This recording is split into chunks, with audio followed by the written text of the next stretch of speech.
अस्सलाम वालेकुम नाज़रीन, पल पल न्यूज़ के न्यूज़ रूम से मैं हूं आपके साथ नदीम अकरम। इस वक्त पूरी दुनिया में कतर जो है वो ट्रेंड कर रहा है और क्यों कर रहा है इसको जानना समझना भी जरूरी है। जहां 8 भारतीयों की जान जो है वो कतर की मुट्ठी में कैद थी, जहां उन्हें सजाए मौत का ऐलान सुना दिया गया।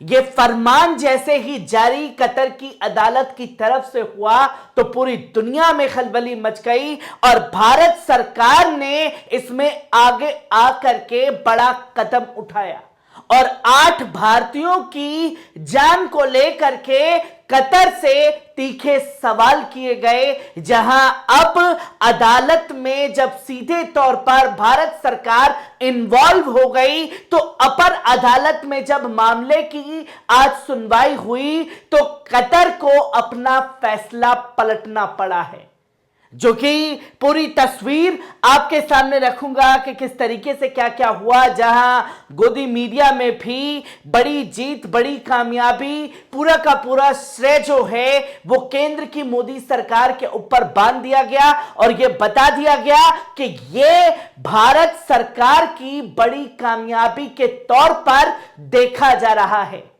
और अदालत में क्या कुछ हुआ है इसे जानना समझना जरूरी है। जहां आप देखें कि वो 8 भारतीय नाम, जहां captain Navtej Singh Gill, commander Purnendra Tiwari, commander Sugna Karpakal, commander Sanjeev Gupta, commander Amit Nagpal, captain Saurabh Vashisht, captain Virendra Kumar Verma, नाविक रागेश, ये वो नेवी ऑफिसर जो नौसेना के तौर पर भारत के लिए काम करते थे, कतर में काम कर रहे थे। इजराइल के जासूसी के आरोप में इन्हें गिरफ्तार किया गया। इनके खिलाफ तमाम सबूत जो हैं कतर द्वारा जुटाए गए और फिर निचली अदालत में यह फैसला सुनाया गया कि इन 8 भारतीय नामों को फांसी दी जाएगी।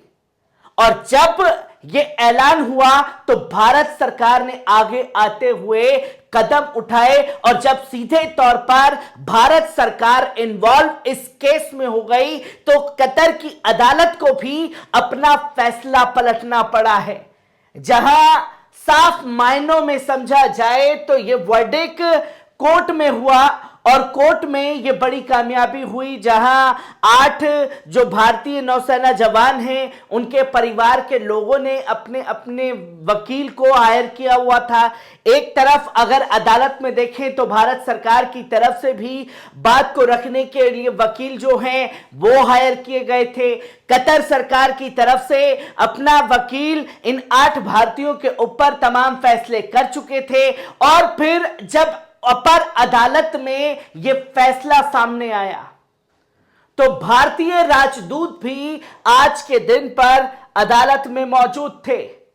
जहां आप अगर सही और साफ मायने में अगर समझाने की कोशिश की जाए तो जो पहले फैसला लिया गया था, कोर्ट ऑफ फर्स्ट इंस्टेंस ने 8 भारतीयों को सजाए मौत का हुक्म दिया था। और कौन सी अदालत ने दिया था? ये एक प्रकार की निचली अदालत होती है। जहां आप देख सकते हैं कि ये निचली अदालत है जो कि कोर्ट ऑफ फर्स्ट इंस्टेंस, जहां पहले स्टेप में ही 8 भारतीयों को, जो निचली अदालत है कोर्ट ऑफ इंस्टेंस, उसने ये फांसी की सजा का ऐलान किया था। और जब ये ऐलान हुआ भारत सरकार की तरफ से खलबली मची, जहां तमाम तरीके के सवाल उठने लगे।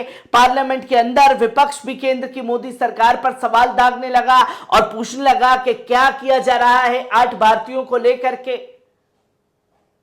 और जब हर तरफ से विपक्ष ने, जनता ने सवाल करना शुरू किया तो केंद्र की मोदी सरकार को आगे आकर के कदम उठाना पड़ा और इसके बाद भारत सरकार इन नौसैनिक परिवारों से निचली अदालत के फैसले को कोर्ट ऑफ अपील, यानी कि जो पहला फैसला हुआ कोर्ट ऑफ फर्स्ट इंस्टेंस, उसके बाद कोर्ट ऑफ अपील, जो कि एक तरीके से हाई कोर्ट के तौर पर कतर में काम करती है, court of appeal high court ने में चैलेंज किया गया।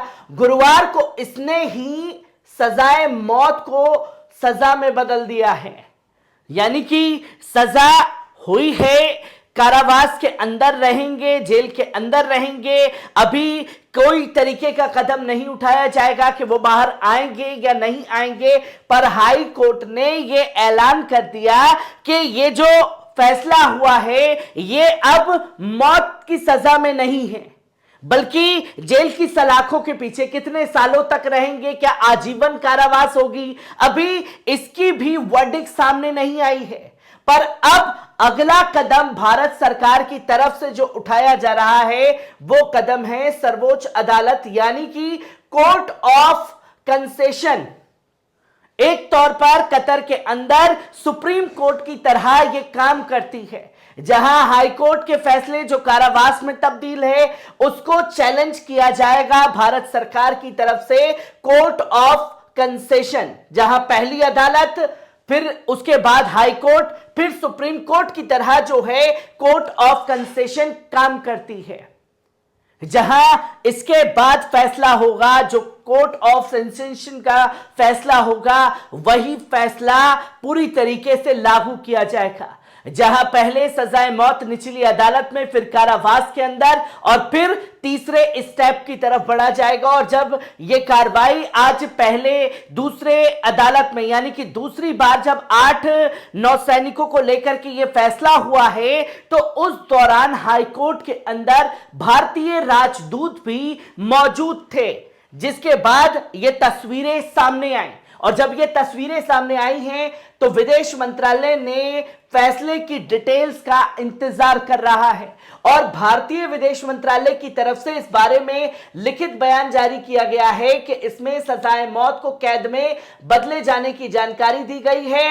बयान के मुताबिक कोर्ट ऑफ अपील में दाहरा ग्लोबल केस में 8 भारतीय नौसैनिकों की सजा में कमी कर दी गई है। फैसले की डिटेल्स का हम इंतजार कर रहे हैं, जहां अरिंदम बागची ने प्रेस कॉन्फ्रेंस करके ये बातें जो हैं दुनिया के सामने रखी, देश के सामने रखी हैं। जहां बयान के मुताबिक कतर में हमारे एम्बेसडर और दूसरे अफसर आज अदालत में मौजूद थे, जहां अरिंदम बागची ने साफ तौर पर कहा हमारे एम्बेसडर और दूसरे अदालत में राजदूत जो हैं वो मौजूद थे। इसके अलावा सभी नौसैनिकों के परिजन भी वहां मौजूद थे, जहां पहली बार यह था कि जब राजदूत मौजूद थे और जिन लोगों की सजाए मौत का ऐलान हुआ उन 8 परिवार के सदस्य भी कोर्ट के अंदर मौजूद थे, उसके लिए शुरू से खड़े रहे हैं। आगे भी कॉन्सुलर एक्सेस समेत तमाम मदद की जाएगी, और यह खासतौर पर ऐलान किया गया है भारत सरकार की तरफ से कि हम पूरी तरीके से परिवार के साथ खड़े हैं, अपने जवानों के साथ खड़े हैं। जो भी कानूनी मदद होगी वो कानूनी तरीके से लड़ करके उसे अंजाम पहुंचाया जाएगा। जहां कतर में कथित तौर पर जासूसी के आरोप में 8 भारतीय नौसैनिकों को सजाए मौत का ऐलान किया गया था, जहां भारतीय विदेश मंत्रालय ने कहा कि फैसले की डिटेल्स का हम लोग इंतजार कर रहे हैं, विचार किया जाएगा कि आगे कैसे कदम उठाया जाए। पर पहली मर्तबा 8 नौसैनिकों को लेकर के भारत सरकार जब पूरी तरीके से सामने नजर आई है तो कतर की अदालत में भी फैसला पूरी तरीके से पलट चुका है। हर एक पहलू को आपके साथ साझा करता रहूंगा। दीजिए इजाजत, शुक्रिया।